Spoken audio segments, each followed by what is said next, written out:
શું પ્રોબ્લેમ છે મેઇનલી ક્યાંથી ચાલુ થઈ પ્રોબ્લેમ છે ને માથાના દુખાવાથી લઈને આ બધું દુખાવાનું પેલું તો મોઢું જ બંધ થઈ ગયું, રોટલી ન ખાઈ શકાય, બે આંગળ મોઢું ન ખુલે અને માથાનો દુખાવો વધારે રહે. પછી આના માટે તમે શું ટ્રીટમેન્ટ લીધી ને ક્યાંથી છો તમે? હું બોટાદથી છું અને છોટાઉદેપુર જોબ કરતી હતી, કોન્ટ્રાક્ટ બેઝ હતું એટલે ત્યાં મેડિકલ રજા મૂકીને બોટાદ આવીને 3 મહિના મેં મેડિકલ લીધું અને દવા લીધી તો તમને દુખાવો મળી જાય દવા લેવાથી, પણ મોઢું ન ખુલે અને રોટલી ન ચાવી શકાય.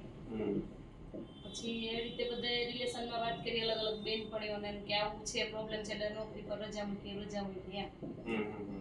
એટલે પછી થાનગઢ આપણે એક મારી બેનપણી છે પ્રવીણાબેન કરીને, એ પોતે શિક્ષકમાં છે એટલે એને ખબર કે મેં રજા મૂકી છે. તો પછી મને કે ક્યાંય ન જઈશો, મારે કે મૂળ એક લોક થયું હતું તો કે સુરતથી મેં ટ્રીટમેન્ટ લીધી છે. ચાલો ને, કે 3 મહિના દવા લીધી છે તો એકવાર સુરત જઈ આવી તો મને એક આઈડિયા આવે એમ. એટલે પછી અમે અહીંયા આવ્યા મારા બેનપણી બધું. હમણાં ઓલમોસ્ટ 2 મહિનાથી ટ્રીટમેન્ટ તમારી થઈ છે તો હમણાં દુખાવામાં મોઢું ખુલવામાં કેટલું ફરક તમને મહેસૂસ થાય છે? કેટલા પર્સન્ટ તમે કહી શકો કે આટલું પર્સન્ટ આરામ છે? કોને 80 થી 90% સારું છે. હું ખાઈ શકું છું, મારું મોઢું ખુલે છે, મારાથી બગાસું નતું ખવાતું, હું બગાસું ખાઈ શકું છું અને મેનલી બધું દુખાવા નહીં બરોબર થઈ ગયું છે.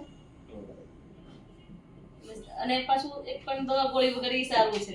દવા ખાઈને એ હેરાન થઈ ગયા એટલે બધા. 2 મહિનામાં કોઈ ગોળીની જરૂર નથી પડી ખાવા માટે? કોઈ દવા ગોળી નહીં એમ. એટલે સારું છે.